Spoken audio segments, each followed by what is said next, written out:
여기 한국으로 휴가를 왔다는 프랑스 여성이 있습니다.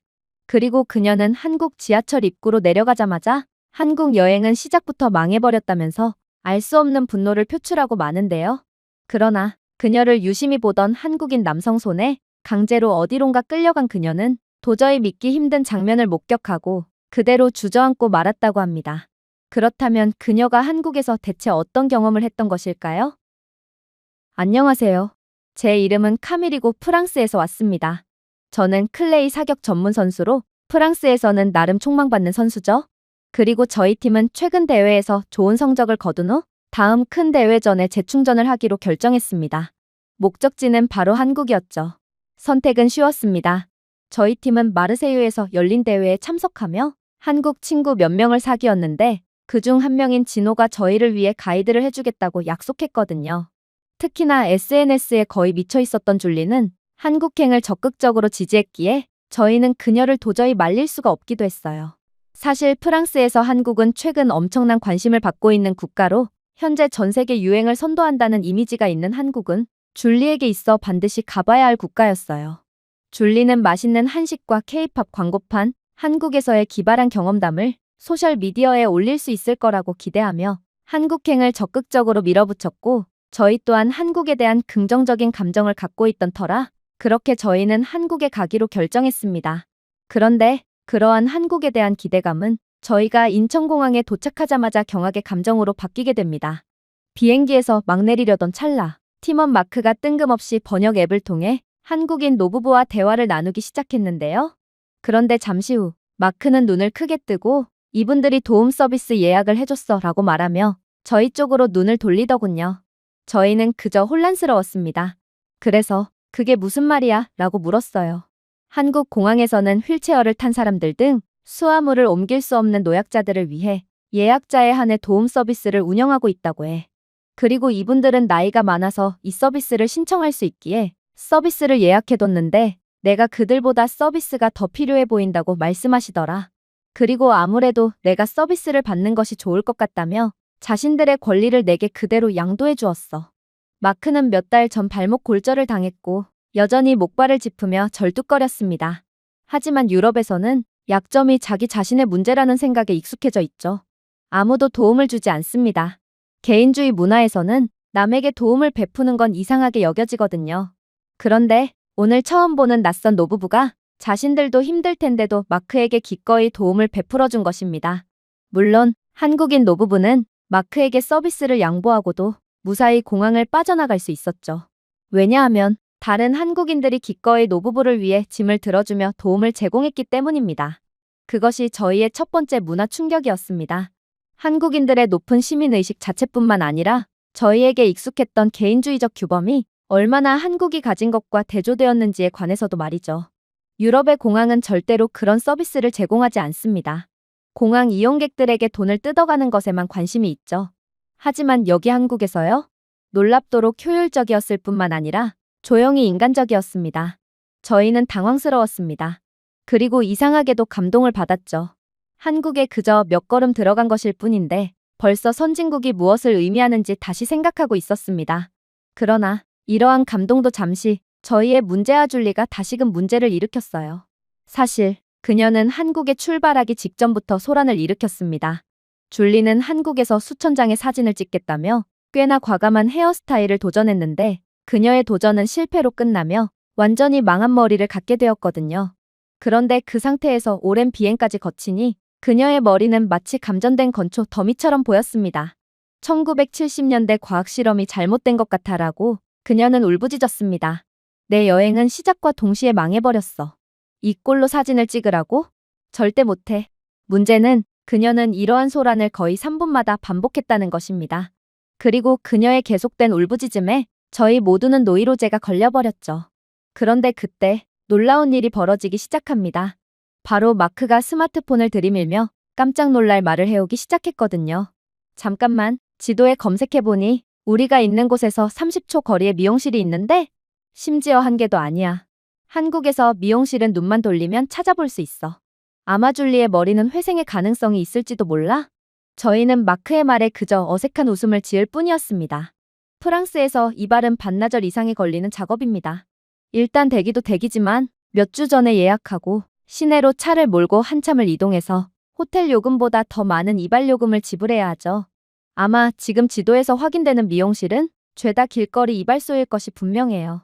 사실 프랑스에서는 미용실 예약이 워낙 힘들고 또 너무나도 비싸기에 무허가 건물이나 길거리에서 무허가 이발소가 판을 치고 있는 게 현실이거든요. 그러나 문제는 이러한 무허가 이발소의 이발비는 저렴하지만 청결이나 위생관리가 전혀 안 되고 있기에 이발비를 아끼려다 피부병에 걸린다거나 아니면 자격증도 없는 실력 없는 실습생을 만나 머리를 전부 밀려버리는 경우도 허다합니다. 심지어 미용실처럼 꾸며놓은 천막이 알고 보니 약물거래 아지트인 경우도 잦아서 계속해서 크고 작은 문제가 발생하고 있죠. 즉, 아무리 지도에 표시된다고 해도 검증되지도 않은 미용실로 들어가는 건 너무 위험한 선택이라는 것입니다. 그러나 저희는 SNS 중독자인 줄리를 막을 수가 없었습니다. 그녀는 30초 거리에 미용실이 있다는 마크의 말을 듣자마자 곧바로 스마트폰을 뺐더니 그대로 지도에 표기된 곳으로 달려갔거든요. 그런데 그렇게 줄리를 따라 이동한 미용실에서 저희는 충격적인 장면을 목격하고 맙니다. 바로 이곳은 머리를 자르는 곳이라기보다는 고급 호텔 로비처럼 보였거든요. 대리석 바닥이 주변 조명 아래서 반짝였고 입구에는 셀프 체크인 키오스크가 서 있더군요. 그리고 이 키오스크는 디지털 헤어 카탈로그와 AI 지원 스타일 미리 보기가 완비되어 있었습니다. 자신에게 어울리는 헤어스타일을 간접 체험해 볼 수 있었어요. 접수원은 진심 어린 미소를 지으며 줄리에게 이발 옵션을 둘러볼 수 있는 태블릿을 건네주었어요. 혼란스럽거나 의사소통에 문제가 있을 필요가 없었죠. 모든 과정은 최첨단으로 그리고 체계적으로 진행되었거든요. 프랑스 미용실에서 흔히 볼 수 있는 터무니없는 대기 시간은 아예 존재하지도 않았습니다. 줄리는 그대로 미용사 배정을 받고 곧바로 스타일링을 받을 수 있었거든요. 저희도 수혜를 보긴 마찬가지였어요. 줄리의 독단적인 행동 때문에 반나절은 무의미한 대기 시간으로 날려버릴 줄 알았으나 저희는 에스프레소 머신과 안마의자 그리고 초고속 와이파이가 제공되는 대기실에서 편하게 대기를 즐길 수 있었거든요. 그렇게 시간이 흘렀습니다. 마크가 안마의자에서 코까지 골며 잠들어 있는 사이 줄리는 드디어 모습을 드러냈어요. 그녀는 완전히 다른 모습으로 나타났습니다. 단순히 더 나은 것만이 아닙니다. 한국식 스타일링을 마친 그녀는 형체를 알아볼 수 없을 정도로 빛났어요. 그녀의 곱슬거리는 재난은 빛 아래에서 반짝이는 풍부한 갈색 톤의 세련되고 역동적인 스타일로 조각되었습니다. 줄리는 1분 내내 거울에 비친 자신의 모습을 응시하다가 그대로 눈물을 쏟으며 오열하고 말았습니다. 한국인 디자이너는 당황해하며 혹시 스타일이 마음에 안 드냐며 영어로 말을 걸었으나 오히려 그 반대였어요. 한국식 스타일링은 줄리의 이번 한국 여행을 구원해준 거였거든요. 하지만 줄리에게는 한 가지 고난이 남아 있었습니다. 이 정도로 완벽한 서비스를 제공받았다면 가격도 상당히 높을 것이 분명했거든요. 그리고 줄리는 그 사실을 잘 알고 있었는지 마치 몸값을 지불할 준비를 하는 사람처럼 절박하게 카드를 움켜쥐었습니다. 하지만 총액은 파리의 미용실에서 청구하는 금액의 3분의 1도 안 되는 금액만이 청구되었어요. 고등학교 때부터 외모에 신경 쓰지 않던 마크도 나도 이번 기회에 머리나 다듬을까? 라고 중얼거렸을 정도로 한국 미용실은 그야말로 기적을 보여주었습니다. 그렇게 저희는 다음 장소로 이동하기 위해 지하철로 향했습니다. 사실 조금 긴장이 되기도 했어요.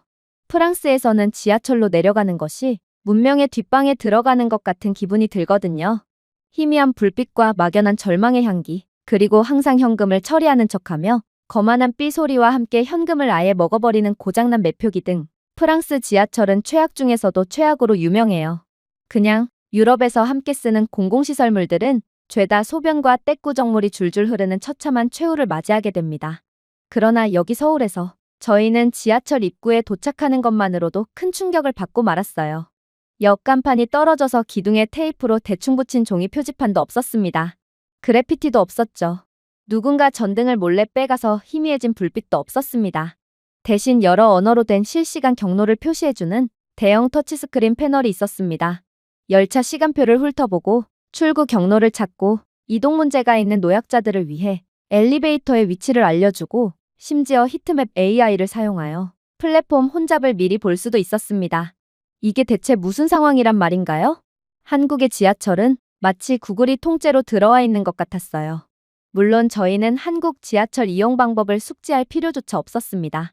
그저 휴대폰을 두드리며 게이트를 통과하기만 하면 됐죠. 실물 티켓도 필요 없었습니다. 솔직히 이런 상황은 말이 안 되었습니다. 저희는 외국 신용카드를 들고 오류 메시지를 예상하며 한국인들의 행동을 그대로 따라했거든요. 한국인들은 자신들의 스마트워치나 스마트폰을 한번 태그한 것만으로 곧바로 지하철 개찰구를 통과하고 있었어요. 그런데 저희가 반신반의하며 프랑스에서 이용하던 카드를 개찰구에 갖다 대자 게이트는 저희의 카드를 인식하고 부드럽게 열리는 거 아니겠어요?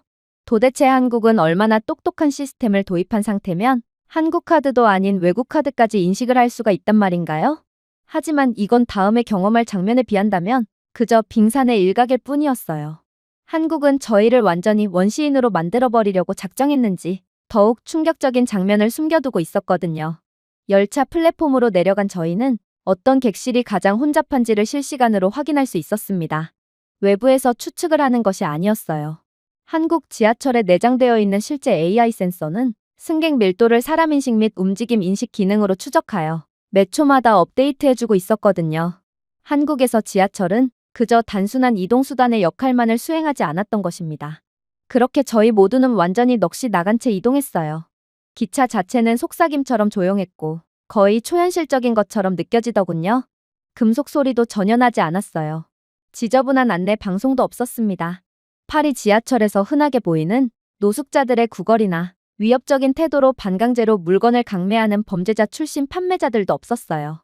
승객들보다 더 많은 바퀴벌레와 쥐떼들도 한국 지하철에서만큼은 절대로 찾아볼 수 없었죠.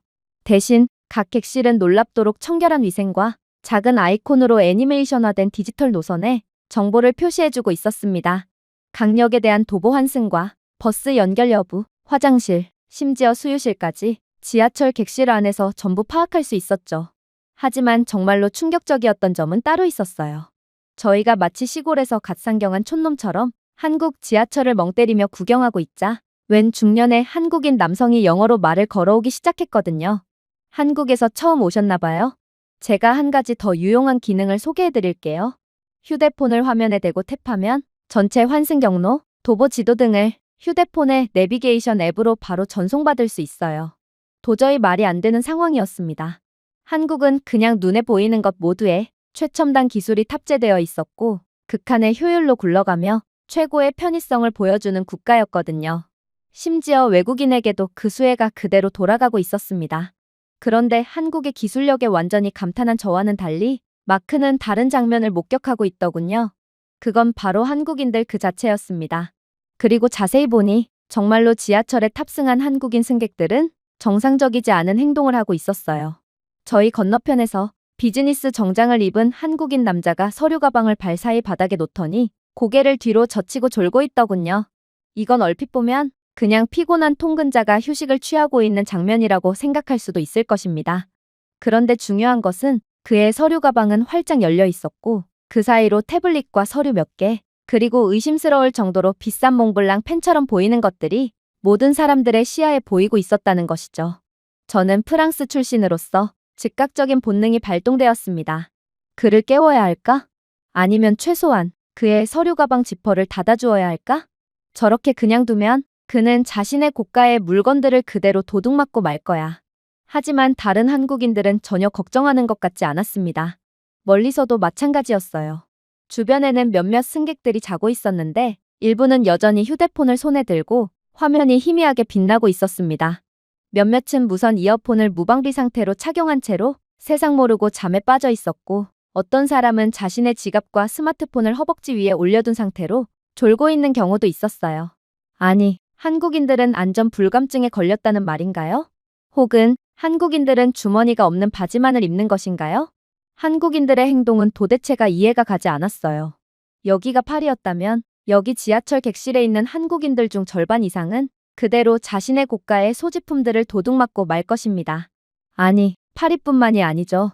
뉴욕, 베를린, 심지어 제네바까지 제가 아는 모든 도시에서 휴대폰을 손에 들고 잠에 들거나 자신의 가방을 눈에 보이지 않는 짐칸에 곧이곧대로 올려놓고 잠에 드는 것은 여기 전자제품 무료? 라고 적힌 전단지를 나눠주는 것과 같습니다. 하지만 여기 한국은 너무 조용하고 고요하고 안전했어요. 섬뜩할 정도로 말입니다. 마치 제가 프랑스에서 겪었던 모든 경험들을 부정하는 것처럼 느껴졌을 정도로 한국은 말이 안 되는 모습 투성이었습니다.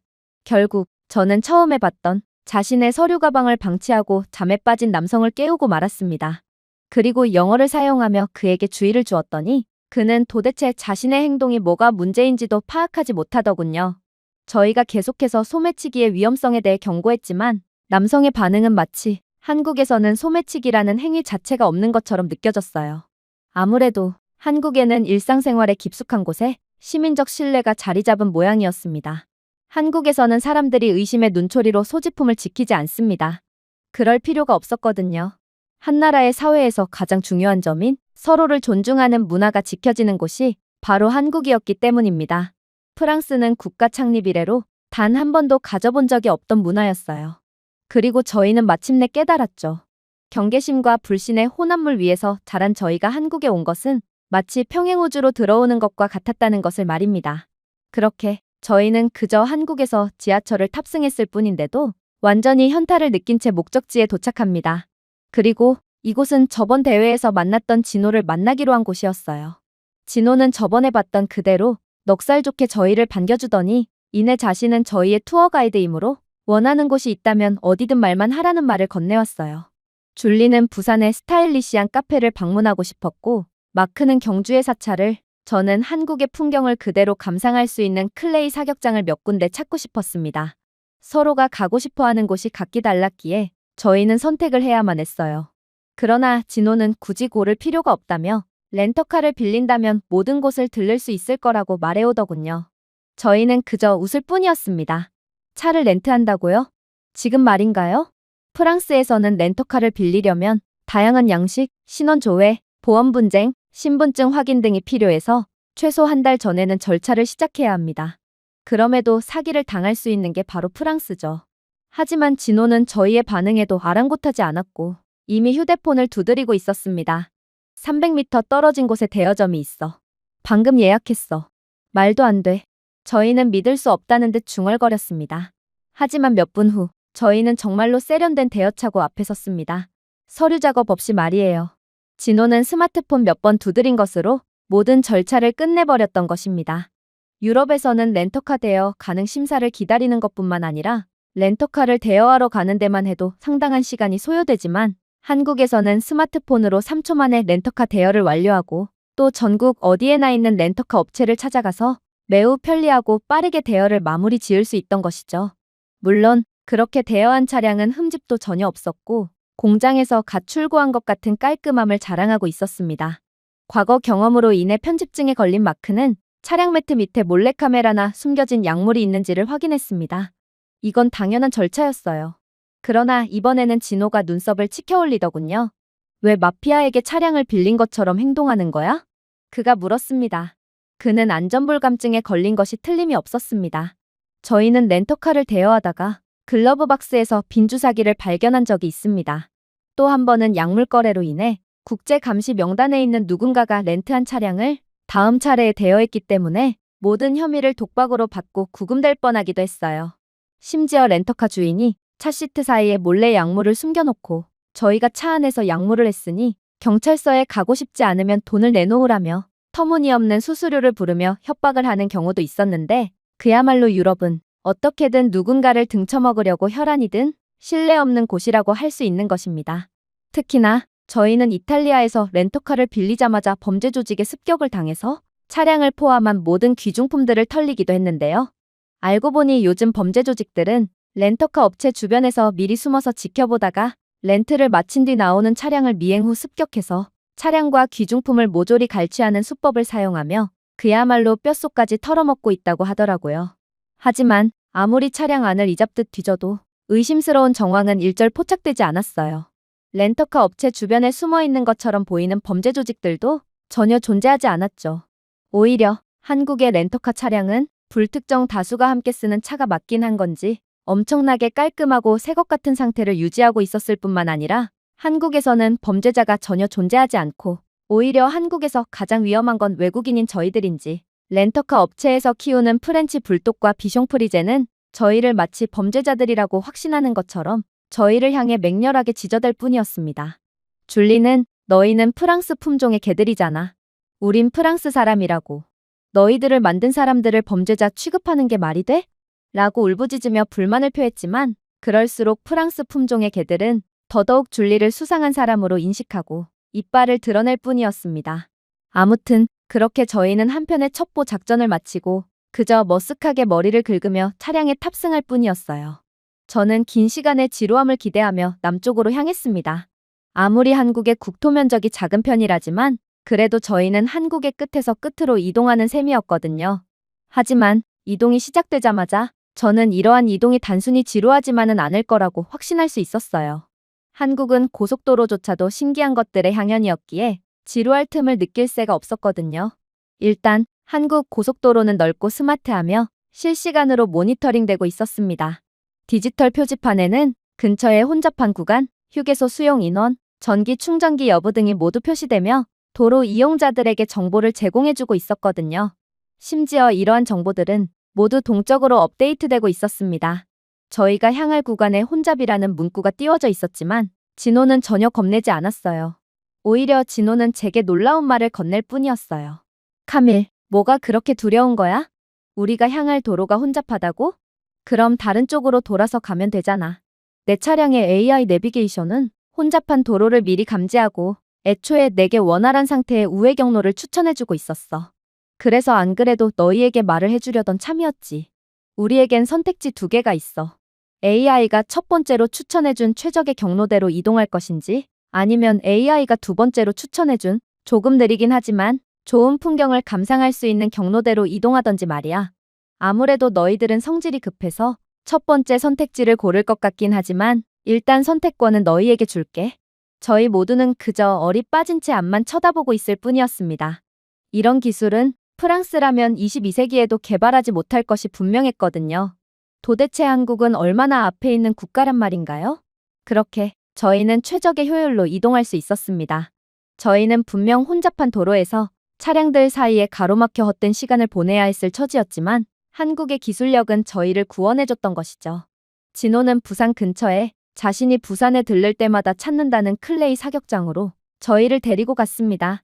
솔직히 큰 기대는 하지 않았어요. 저희는 프로 선수예요. 당연히 제가 훈련하는 사격장은 프랑스의 모든 첨단 과학이 들어가 있는 과학화된 사격장입니다. 하지만 진호가 데려간 곳은 아마추어 사격장이었어요. 그러니 이곳에서 뭔가 대단한 것을 기대하는 것은 욕심이었죠.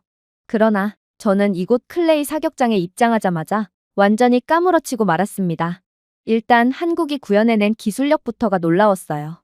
각 라인에는 실시간으로 정확도를 추적하는 고속 모션 캡처 카메라가 장착되어 있었고 AI 분석을 기반으로 정확도, 타이밍, 심지어 몸 자세까지 분석해주고 있었거든요. 즉, 한국은 아마추어들조차도 실제 올림픽 코치들이 제공하는 것보다도 훨씬 더 자세한 피드백을 받을 수 있다는 것입니다. 메가폰을 통해 소리치는 스태프는 없었습니다. 대신 각 레인지 베이에는 가상 코치와 같은 실시간 디지털 어시스턴트가 있어 라운드가 끝날 때마다 부드러운 추천을 해주더군요. 자세를 2cm 왼쪽으로 바꿔보세요. 세 번째 샷에서 어깨가 긴장됐어요. 마크는 다리가 불편했기에 사격 자세가 완전히 엉망일 수밖에 없었는데 한국이 구현해낸 디지털 어시스턴트는 그런 마크를 보고 완전히 아마추어 수준이라며 독서를 이어나가더니 이내 다리가 불편한 것 같으니 반드시 병원으로 가보라는 조언까지 건넸기에 저희 모두는 그 자리에서 완전히 굳어버릴 수밖에 없었습니다. 한국의 기술력 수준은 저희의 상상을 아득히 뛰어넘는 수준이었거든요. 그러다 하나의 이벤트 상황이 닥쳤습니다. 이곳 클레이 사격장에는 아마추어 친선 경기가 열렸고 심지어 우승자에겐 상품까지 제공되었거든요. 참가비는 없었기에 이건 프로였던 저희에게 있어 아주 좋은 기회였습니다. 상품은 따놓은 셈이었거든요. 솔직히 조금 비열하긴 했지만 그래도 저희는 마크는 부상자이므로 공평한 조건이라며 애써 합리화를 하며 친선대회에 참여했어요. 그리고 첫 번째 라운드에서 저는 거의 웃음을 터뜨릴 뻔했습니다.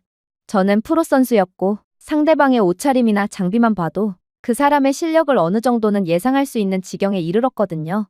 그런데 저희의 상대는 50대 후반에서 60대 중반의 3명의 한국 남성이었는데 그들은 클레이 사격을 잘할 수가 없는 아우라를 풍기고 있었어요. 한 명은 낚시 조끼를 입고 있었고 다른 한 명은 양말이 달린 샌들을 신고 있었고 세 번째는 사격에는 관심조차 없다는 듯 캔커피를 마시고 있었습니다. 그들은 몸을 풀기 위한 상대로는 너무나도 좋아 보였어요. 야구 모자를 벗고 허리띠를 살짝 넘긴 배를 보니 그들은 절대로 스포츠를 잘할 수가 없는 몸이었습니다. 저희는 각각 10발씩 표준 라운드를 진행하기로 했어요. 솔직히 워밍업도 안 될 거라고 생각했죠. 하지만 첫 번째 남자가 산탄총을 든 순간부터 저희는 끔찍한 오판을 했다는 것을 깨달았습니다. 그의 자세는 교과서적이었어요. 허리에서 부드러운 회전, 숨을 차분히 하고 사격을 완료했습니다. 마치 클레이가 공포에 휩싸여 저절로 폭발하도록 프로그래밍된 것처럼 각각 공중에서 사라졌어요. 마크는 빠르게 눈을 깜빡였습니다. 그가 놓친 건가? 아니, 제가 대답했습니다. 그는 모든 클레이를 말 그대로 지워버렸어. 그리고 두 번째 남자가 등장했습니다. 그의 기술은 조금 달랐고 더 똑바로 서 있고 더 빠르게 방아쇠를 당기더군요. 하지만 결과는 똑같았습니다. 클레이의 완전한 전멸이었죠. 취리기에서 스위스 챔피언을 이긴 적이 있는 줄리조차도 그는 눈도 깜빡이지 않아 저게 진짜 아마추어라고 라고 중얼거렸습니다. 드디어 저희 차례가 왔습니다. 아무도 먼저 사격하려고 하지 않았어요. 저희는 프로였지만 이 아마추어 한국인 아저씨들에게 완전히 기세가 눌려버렸던 것입니다. 모두가 시선을 회피하고 땅만 쳐다보고 있자 마크가 먼저 나섰어요. 다리가 불편했던 마크였기에 마크는 단 3발만을 맞추고 말았습니다. 7번의 실수. 완전히 망해버린 결과였어요. 마크는 도저히 현실을 받아들일 수 없었는지 총에 문제가 있었다라는 개도 안 웃을 변명을 하더군요. 줄리가 그 뒤를 따랐습니다.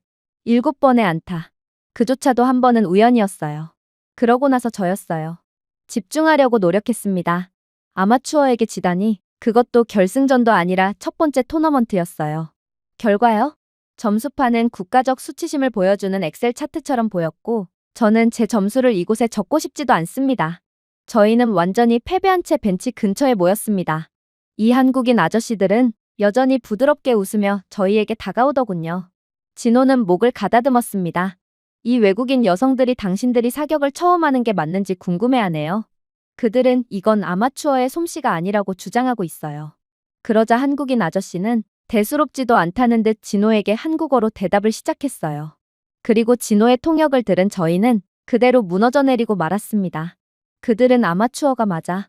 하지만 중요한 점은 그들은 모두 군복무를 마친 사람들이라는 거야.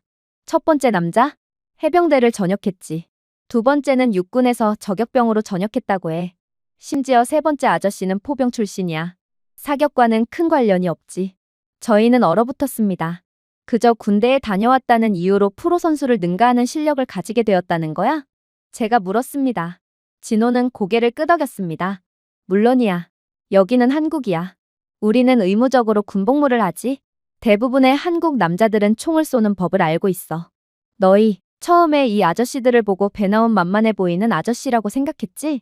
그러나 한국인들은 평범해 보이는 겉모습 뒤로 다들 하나씩의 비장의 무기를 숨기고 있어. 한국 남자들은 의무적인 군복무뿐만 아니라 타고난 사격 기질까지 갖추었거든. 한국군의 사격 명중률은 전 세계 1위야. 그냥 타고난 거지. 그런데 그런 타고난 사람들이 2년간 실탄 사격을 연습했다고 상상해봐. 즉, 너희가 패배한 건 그렇게 부끄러워할 일이 아니라는 거지. 진호의 말은 마치 저희를 향해 잘못 발사된 포탄처럼 저희를 강타했습니다. 저희는 중년의 취미 생활자들을 자연스럽게 지배할 것이라고 기대하며 들어섰지만 대신 실사격 훈련을 받았던 3명의 삼촌에게 총을 맞았습니다. 줄리는 몸을 뒤로 젖혔습니다. 이 나라의 지하철 운전사조차 해병대 출신일지도 모른다는 말이야? 그리고 공항에서 마크를 도와줬던 할아버지도 알고 보면 특수부대 출신일지도 모른다고? 그럴 수도 있겠지. 진호가 어깨를 으쓱했습니다. 그리고 그들은 지금 젊은 한국 군인들이 받는 것보다 훨씬 더 고되고 힘든 훈련을 받은 사람들이니 지금조차도 웬만한 젊은이들을 능가하는 전투력을 가졌을 거야. 그러니 적어도 한국인들에게만큼은 절대로 겉모습만 보고 판단해선 안 돼. 갑자기 캔커피를 마시는 남자는 더 이상 무력해 보이지 않았습니다. 손가락 기강, 발 위치, 안정적인 호흡 등 모든 것이 이해가 되었습니다. 근육 기억만이 아니었습니다. 한국의 사회 문화였습니다. 그렇게 토너먼트 1라운드 만에 탈락한 저희는 정중하게 인사하고 죽어도 잊지 못할 교훈에 감사하며 조용히 장비를 챙겼습니다. 하지만 속으로는 낙담하지 않았습니다. 저희는 영감을 받았습니다. 낚시 조끼를 입은 주말 아빠들이 미소와 인사로 전문가들을 능가할 수 있을 때 저는 탁월함이 눈에 띄지 않는 나라에 들어왔다는 것을 깨닫기 시작했거든요. 저희를 이긴 남자들은 2라운드 토너먼트에서 다른 아저씨 팀에게 패배에 탈락한 것을 보면 한국인들은 하나같이 무언가를 숨기고 있는 인간 병기라는 것도 깨달았지만 말입니다. 그렇게 저희의 한국에서의 시간은 종료되었습니다. 두말할 것도 없이 최고의 시간이었어요. 그동안 프랑스만이 세계 최고라고 생각했던 오만한 저희에게 한국은 진정한 강자는 말이 없는 법이라는 것을 깨닫게 해주었습니다. 그리고 한국에 합류하지 않는다면 미래는 없다는 것도 말이에요. 그게 기술력이든 시민의식이든 뭐든 말입니다. 제가 준비해온 내용은 여기까지입니다. 끝까지 시청해주셔서 진심으로 감사드리며 여러분들의 구독과 좋아요, 알림 설정은 영상 제작에 큰 힘이 됩니다. 이상 세모튜브였습니다.